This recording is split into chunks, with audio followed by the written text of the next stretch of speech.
Festival 2019 में start किया गया था। हाँ, 2019 बहुत सारे गाने तो 2019 में स्टार्ट किया गया था। 2019 में हम लोगों ने ये स्टार्ट किया था। शुरुआत में लक्ष्य था कि केवल हम शॉर्ट फिल्म्स के लिए रखेंगे, लेकिन फिर लगा कि नहीं, जो भी अच्छी फिल्में हैं, नॉन कमर्शियल फिल्में हैं, जहाँ संवेदनाओं के लिए स्पेस है, जहाँ फिल्मों का उद्देश्य जो है वो व्यवसाय नहीं है बल्कि एक संदेश देना है, इसलिए फिल्म फेस्टिवल की स्टार्टिंग की गई थी 2019 में। आज 6 साल कंप्लीट हो गए, हम लोग 6 साल से चला रहे हैं और आगे और इसको बृहद विस्तार पर बढ़ाएंगे। हमारा 6 साल की कैसी जर्नी रही है, किस तरह का रिस्पांस मिला है उसके बारे में? 6 साल, पहली साल जब स्टार्ट किया था करीब 150 फिल्में सबमिट हुई थी। अगली साल करीब 400 फिल्में सबमिट हुई थी। उसके अगली साल क्योंकि कोविड आ गया था, उसके बाद फेस्टिवल में 800 फिल्में आई थी। उसके बाद लगातार 700-800 फिल्में ऐसे आ रही हैं। इस बार शायद 600 फिल्में आई हैं, क्योंकि हम लोगों ने प्रमोशन नहीं किया जाता, तो 600 फिल्में आई हैं। तो यात्रा अच्छी है, लोग जुड़ते जा रहे हैं, अच्छी फिल्में आ रही हैं और जो उद्देश्य था कि नॉन कमर्शियल सिनेमा को जगह मिले, नॉन कमर्शियल सिनेमा आता जा रहा है। सबसे अच्छी बात है मुंबई में हो रहा है, ऐसे दूसरी सिटीज में भी प्लान हो रहा है इस तरीके से? नहीं, मुंबई में ही होगा, क्योंकि मुंबई एक्चुअली सारे मेकर्स यहाँ हैं। हिंदी फिल्मों का जो सिनेमा का जो भी ऑडियंस है, जो लोग हैं यहाँ हैं, इसलिए सिनेमा को यही रखा गया है। अभी बाद में देखा जाएगा। अभी ऐसा कोई लक्ष्य नहीं है कि हाँ इसको कहीं और विस्तार देना है। सर, जो डायरेक्टर्स है, एक्टर्स है फिल्मों के, क्या उनको भी ऑनर किया जाएगा अवार्ड के थ्रू या फिर? हमारा बहुत सारी श्रेणी है फिल्मों की। इसमें बेस्ट फिल्म की कैटेगरी है, बेस्ट एक्टर की कैटेगरी है, बेस्ट एक्ट्रेस की कैटेगरी है, बेस्ट साउंड की कैटेगरी है, बेस्ट स्टोरी की कैटेगरी है। बहुत सारी कैटेगरी हैं जिसमें निर्माता, निर्देशक, एक्टर, एक्ट्रेसेस, साउंड डिजाइनर, सब तरह के लोग आते हैं। सबके लिए स्थान है और सबको सम्मान दिया जाता है। सर, यहाँ पे जो फिल्म दिखाई जाती है क्या स्पेसिफिक हिंदी लैंग्वेज है या फिर अदर रीजनल लैंग्वेज में भी फिल्में यहाँ पर? नहीं, कुछ इंग्लिश फिल्में आती हैं, क्योंकि अंतर्राष्ट्रीय फिल्म फेस्टिवल है ये। इसमें कुछ इंग्लिश फिल्म्स भी आती हैं, बट कोशिश रहती है कि हमारा फोकस जो है वो हिंदी फिल्मों पर रहे। बट इसमें रीजनल फिल्में भी आती हैं, सब टाइटल के साथ आती हैं। अगर सब टाइटल है तो ऐसी फिल्मों को हम लोग इंक्लूड करते हैं इंग्लिश सब टाइटल के साथ। उत्तर प्रदेश टूरिज्म हमारे फेस्टिवल का स्पॉन्सर है।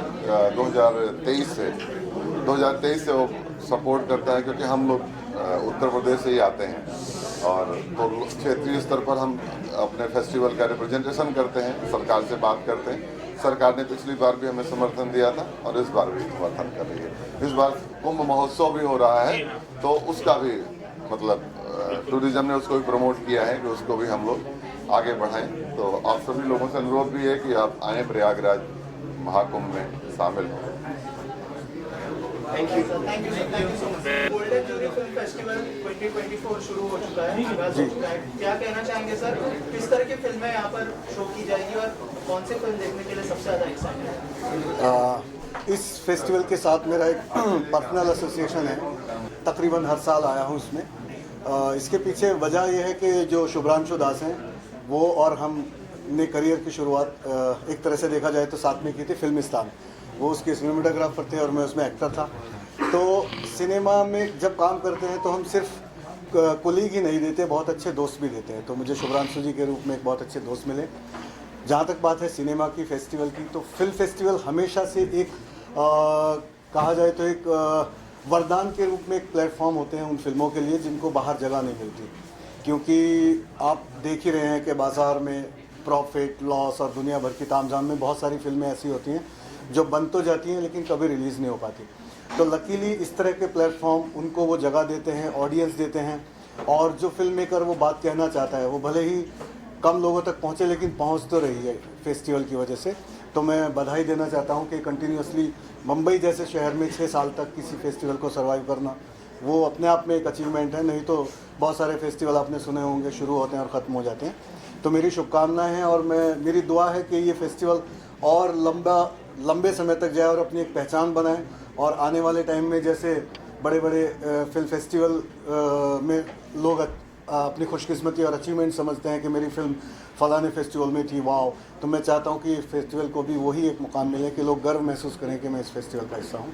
बहुत बहुत शुक्रिया। सर, आप कैसे जुड़े हैं? क्या जूरी है आप?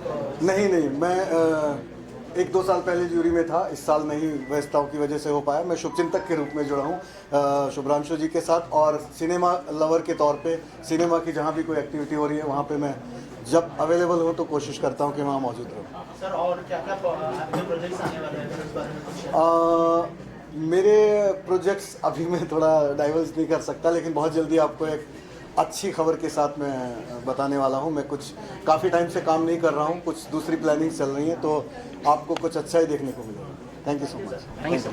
हमें गोल्डन जूरी फिल्म फेस्टिवल में आके बहुत अच्छा लगा है। मैं आसाम से आया हूँ, नॉर्थ ईस्ट से, और मेरा फिल्म का नाम है आयरन गर्ल्स, और मैं इस फिल्म का डायरेक्टर हूँ। मेरा नाम है राजन दास। जो मेरा फिल्म है, ये फिल्म फोक कल्चर के ऊपर बेस करके निर्माण किया है, और ये फिल्म का जो मुख्य किरदार है उसका नाम है पद्मश्री द्रोणव भूयाजी। वो इस साल महामान्य राष्ट्रपति से हाथ से पद्मश्री अवार्ड भी रिसीव किया है, because this film based on folk culture of Assam.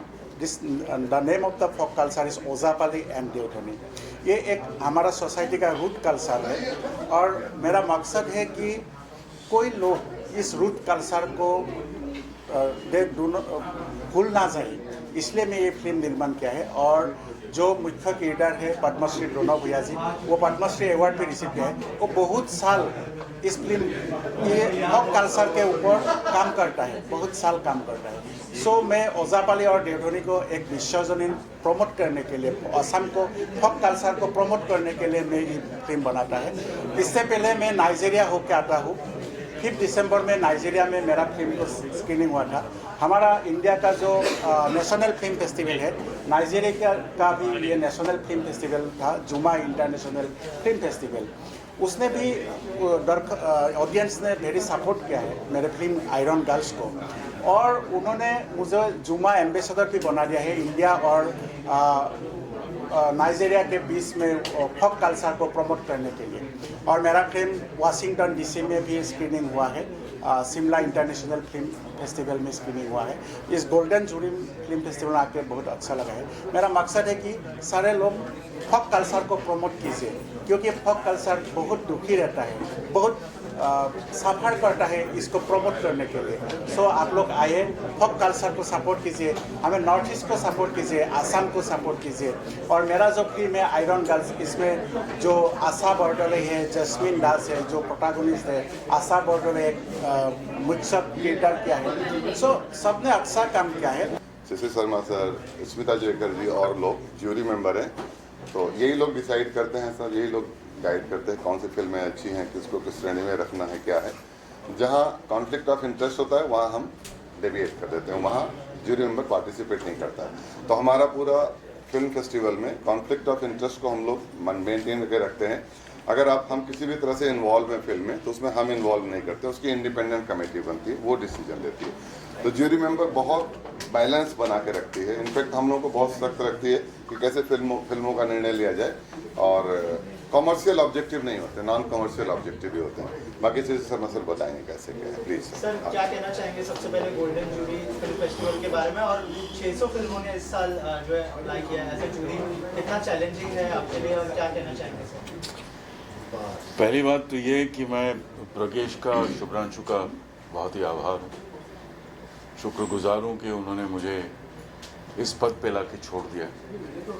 Jury member बनना कोई आसान चीज़ नहीं है। एक तो पहले टाइम होना चाहिए, दूसरा इंटरेस्ट होना चाहिए, और तीसरी बात यह है कि जो सबसे कठिन बात यह है कि कौन सी फिल्म किस स्टेज पे लाके छोड़ देनी चाहिए। फिल्म को रिजेक्ट करना बहुत आसान है, लेकिन उसके रीजंस भी होने चाहिए कि आप फिल्म को क्यों रिजेक्ट करते हैं, किस हिसाब से आपने रिजेक्ट किया। आपके मन में खुद वो रिजेक्शन है कि नहीं है, ये देखने वाली बात है। फिर बाकी जो अदर जूरी मेंबर्स हैं, उनके पास वो फिल्म जाती है। मैं कहता हूँ आप हो जूरी मेंबर, मैं आपको कहता हूँ कि मैंने ये फिल्म रिजेक्ट की है, आपको कैसी लगी। फिर थोड़ा सा डिस्कशन होता है। उस हिसाब से मुझे लगता है कि फिल्मों के लिए डिस्कशन होना बहुत ज़रूरी है।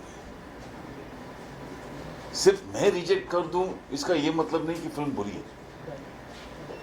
आपको अच्छी लगी फिल्म, क्यों अच्छी लगी और मुझे क्यों बुरी लगी, इसके ऊपर भी तो डिस्कशन हो सकता है। तो मुझे लगता है कि एक जूरी मेंबर का काम यही होता है कि अनबायस्ड और बैलेंस तरीके से फिल्मों को सेलेक्ट करके सामने रखा जाए। अब 600 फिल्म अगर आती है, खैर ये तो छोटा नंबर है। ऑस्ट्रेलिया में मैं जूरी मेंबर भी था, वहां 4200 फिल्म आई थी। तो इतनी फिल्में देखने के बाद, या जितने भी आपको कहते हैं फिल्म देखो, शॉर्ट फिल्में देखो, लॉन्ग फॉर्मेट देखो, डॉक्यूमेंट्रीज देखो, सब किस्म की फिल्में आती हैं। तो सारी फिल्में तो हम नहीं देख सकते, हमको चूज करना पड़ता है। फिर मैं कहता हूँ ज़रा आप वो फिल्में देख लीजिए, मैंने वो फिल्में छोड़ दी क्योंकि मेरे पास टाइम नहीं है, मैं नहीं देख सकता। ये नहीं कि वो बुरी हैं या अच्छी नहीं है या जो भी हैं। So I have to be completely unbiased in this whole operation as a jury member. रही बात गोल्डन जूरी फिल्म फेस्टिवल की, प्रगेश is a very very very very dear friend. Shubhranshu is also on the same category. So I wanted to be on this panel. I wanted to see that a festival,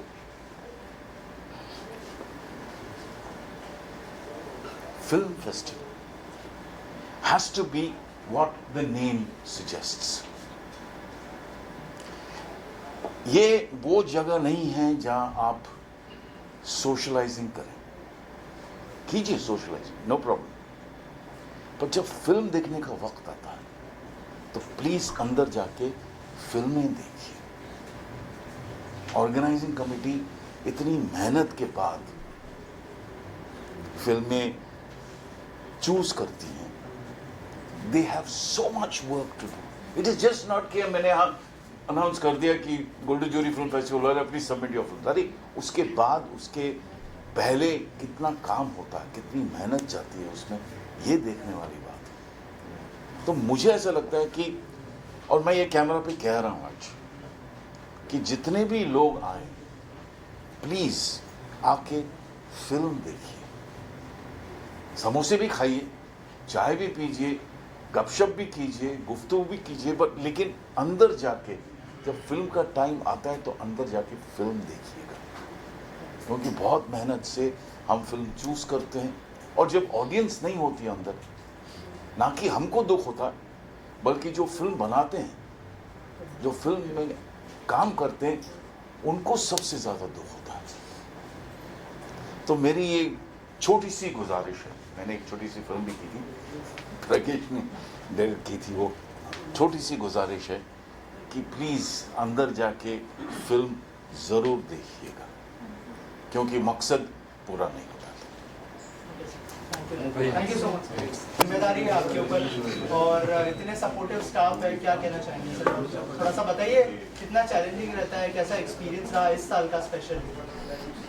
तो actually मैं ऐसे बोलूँगा, हमारे लिए जो challenge है वो challenge नहीं लगता है, हमको लगता है हमारे घर का एक फेस्टिवल है जहाँ पे लोग आते हैं, मिलते हैं। एक्चुअली हम लोग फिल्म मेकर्स ना ज़्यादा फेस्टिवल नहीं मना पाते हैं, उस टाइम में कुछ शूट होता है, कुछ प्रोजेक्ट होता है, तो हम इसको अपने घर का एक फेस्टिवल जैसे मनाते हैं। यहाँ पे अपने सब जितने भी अच्छे फिल्म मेकर फ्रेंड्स सबको बुलाते हैं, तो उनके साथ इंटरेक्शन भी होता है और अच्छे फिल्म भी देखने को मिल जाते हैं। इसके ये जो फ़ायदा होता है, इसके आगे वो चैलेंज इतना कुछ बड़ा नहीं लगता है। और इस साल 600 फिल्में आई हैं और 6 साल हो चुके हैं, तो ये जर्नी के बारे में बताइए कि कैसी जर्नी रही है आपके लिए सर के साथ में और पूरी टीम के साथ? तो सर के साथ ऐसे हमने ऐसे एक बार बात होते होते सर ने बोला कि एक फेस्टिवल करें क्या। आइडिया तो अच्छा है, तो कैसे करेंगे हमको पता नहीं था। फिर हमने बहुत रिसर्च किया कैसे फिल्म होता है। हमारे दोस्त थे जो फिल्म फेस्टिवल के पार्ट्स हैं, उन लोगों ने हमको बहुत हेल्प किया। और प्रज्ञेश जी लखनऊ में रहते हैं, लेकिन उनका हमेशा ये होता है कि बॉम्बे में कैसे फिल्म मेकर्स को इकट्ठा किया जाए। तो हम लोग सब में मिलके फिर कृतिका हमारे साथ आई। कृतिका हमारे साथ फाइनेंस जितने भी 2022 में आई है। जितने भी फाइनेंशियल बर्डन होता है वो संभाल लेती है। तो मुझे लगता है कि अभी बहुत ईजी हो गया हमारे लिए फिल्म फेस्टिवल। कृतिका जी थोड़ा सा बताइए टीम के साथ कैसा एक्सपीरियंस रहा और जब से जुड़े अब तक कैसी जर्नी रही है आपके लिए स्पेशल? थोड़ा देर से जुड़ी हूँ मैं, बट मुझे बहुत, because Pradnyesh sir is like my family. He is not कि प्रोफेशनल हमारा कुछ है, हम फैमिली है और ये फेस्टिवल भी मेरे लिए फैमिली है। मैं कहीं पे भी रहूँगी, कुछ भी काम कर रही हूँ, बट मैं यहाँ पे अवेलेबल होती हूँ जब ये होता है। एंड बाकी रही फाइनेंसेस की और बाकी स्पॉन्सरशिप एंड ये टूरिज्म वाला डिपार्टमेंट लाना, तो जैसे हमारा प्रॉफिट है वैसे उन सबका भी है, बिकॉज वो हमारे साथ जुड़ेंगे, हम भी उनके साथ जुड़ रहे हैं। तो दैट इज़ मतलब बार्टर सिस्टम है, उनके लिए भी अच्छा है, हमारे लिए भी अच्छा है। बट थोड़ा मेहनत लगती है, लेकिन अपनी फैमिली के लिए और अपनी चीज़ों के लिए तो इंसान करता ही है। तो इट्स नॉट कि हम एम्प्लॉय हैं, स्टाफ हैं, इट्स लाइक ये हमारा ही है और हमारी फैमिली है प्रज्ञेश सर। तो बस वही है, इसीलिए हम लोग साथ जुड़े हैं और सालों से कर रहे हैं। जब हमने पहली फिल्म करी थी उसके पहले से कृतिका जो है साथ में जुड़ी है। तो एक्चुअली एग्जीक्यूटिव प्रोड्यूसर का काम करती हैं। और शुभ्रांशु जी के साथ हमने पहले शुरुआत में हमारे जो ताल्लुकात बने थे, हमने एक फिल्म करी थी। शिशिर शर्मा भी साथ में थे उसमें, हमने साथ में फिल्म करी थी। वो फिल्म कांस में भी गई थी और इंडिया में भी 24 अवार्ड जीती थी। बहुत अच्छी फिल्म थी। उसके बाद फिर हमने एक फिल्म करी शिनाख्त, जो कि फीमेल जेनिटाइल म्यूटिलेशन पे थी। उसमें भी शिशिर सर थे, शुभ्रांशु जी थे। तो शुभ्रांशु सब संभाल लेते हैं और कृतिका भी सब संभाल लेती हैं। तो इसलिए ऐसा we are very professional, but we don't have like the finance is a boundary actually, but we have the finance as a thread actually, the thread which is connecting with each other actually, but we have never take the finance as a boundary that हम उसको पार नहीं कर सकते। और बाकी festivals में हम लोग बहुत ज़्यादा स्पॉन्सर्स के पास नहीं जाते हैं, सिर्फ यूपी टूरिज्म ही है जो हमारे पास आता है। बाकी इस बार जैसे सिने अली लखनऊ का एक मीडिया हाउस है, उन्होंने कहा कि हम जुड़ना चाहते हैं। तो हमारी कोई फर्म, उन्होंने पूछा हमसे कि आपको कुछ पैसे भी चाहिए क्या? हमने पैसे नहीं चाहिए सर, अब जैसे आप आए अब जैसे जुड़ना चाहें जुड़े। तो पैसे का उतना नहीं रहता है कि हम पैसे के लिए भागते किसी के पीछे, और उद्देश्य पैसे बनाना है ही नहीं किसी भी हाल में। बस ये फेस्टिवल चलता रहे, वो संवेदनाएं जो फिल्मों की होती हैं, जो फिल्मों के थ्रू के माध्यम से हम लोग जीवंत रखना चाहते हैं ना, वो संवेदना जिंदा रहे। बस फिल्म व्यापार बन के ना बन जाए, जो व्यापार बन के ना रह जाए। जैसे फिल्में व्यापार बनती जा रही ना, मतलब जहाँ संवेदनाओं के लिए कोई स्थान नहीं है, केवल एक क्षणिक सुख, एक मिनट का एंटरटेनमेंट, जो ये बन के रह गया है ना, उससे परे अगर सिनेमा थोड़ा संवेदनाओं का माध्यम बनेगा तो शायद ये फेस्टिवल का पर्पज चलता रहेगा। एक्चुअली बहुत अच्छा लगा फिल्म फेस्टिवल्स को सपोर्ट करना, क्योंकि मैं खुद एक एक्टर के साथ साथ एक डायरेक्टर भी हूँ और मेरी फिल्में जो है वो ज़ांज़ीबार इंटरनेशनल फिल्म फेस्टिवल्स में बेस्ट फिल्म का अवार्ड जीत चुकी है और मेरी फिल्म कांस में भी नॉमिनेट हो चुकी है। सो मैं एक ज़ांज़ीबार इंटरनेशनल फिल्म फेस्टिवल की जूरी भी रह चुकी हूँ। तो I always support film festivals because they are the great platform for film wide, globally worldwide, जो कि फिल्मों को support करते हैं। And if you have that passion and creativity in you, तो I think you have to support film festivals because they take a lot of efforts for the filmmakers, directors, writers, जिनकी फिल्में यहाँ पे showcase होती हैं। And also being a jury at the film festivals in Zanzibar, it's a task actually to be part of and to select any kind of movie, and as an actor हम लोग हमेशा crave करते हैं कि हमारी movies हमेशा film festivals में awards जीते या nominate हो। So I'm very thankful to Kritika and thankful to Golden Jury Award. लगा मतलब जिस तरीके का ये प्लेटफॉर्म है golden jury film festival, and specially the founder of this film festival mister Pragnesh ji, जो एक इंडिपेंडेंट सिनेमा को बढ़ावा दे रहे हैं। नॉर्मली हो क्या रहा है आज के टाइम पर, एक there is a lot of like profit and loss statement going on all the commercial cinema, but जिस तरीके से एक इंडिपेंडेंट सिनेमा को, एक ऐसे सिनेमा को जो शायद लोग देखना चाहते हैं बट आज के प्रोड्यूसर्स, आज के डायरेक्टर्स उतना प्रमोट नहीं कर रहे हैं, एंड ऑडियंस है उसके लिए, ऑडियंस प्रेजेंट है। इट्स जस्ट दैट कि हमको बनाकर, हमें उस प्योर इंटेंशन से बनाकर उस चीज़ को प्रस्तुत करना है और बाकी ऑडियंस पे छोड़ देते, देखते हैं वो किस तरीके से बिहेव करती है। बट हाँ, आज की तो ऑडियंस बहुत एक्सेप्टेबल है, वर्ल्ड सिनेमा एक्सप्लोर हो गया है, नेटफ्लिक्स, प्राइम, सारे जितने OTT प्लेटफॉर्म्स हैं, these are already there and सबने वर्ल्ड सिनेमा देखा हुआ है। तो आज की ऑडियंस बेवकूफ़ नहीं है, आज बहुत अवेयर है, बहुत कॉन्शियसली अवेयर है कि क्या सिनेमा देखना है और क्या नहीं देखना है, जो कि पूरा काम ये गोल्डन जूरी फिल्म फेस्टिवल ने किया है। And special shout out to the founder mister Pragesh ji. काफ़ी सेंसिटिव सा एक टॉपिक है ये, और हमारे लिए भी काफ़ी मुश्किल था ये फिल्म बनाने के लिए। तो बट आज I think after the screening I felt really good कि ऑडियंस इतनी अच्छी, मतलब ऑडियंस थी जो कि काफ़ी रिसेप्टिव थी इस कॉन्सेप्ट को लेके। So thank you golden jury festival again for selecting our film and screening it in Mumbai again. Thank you.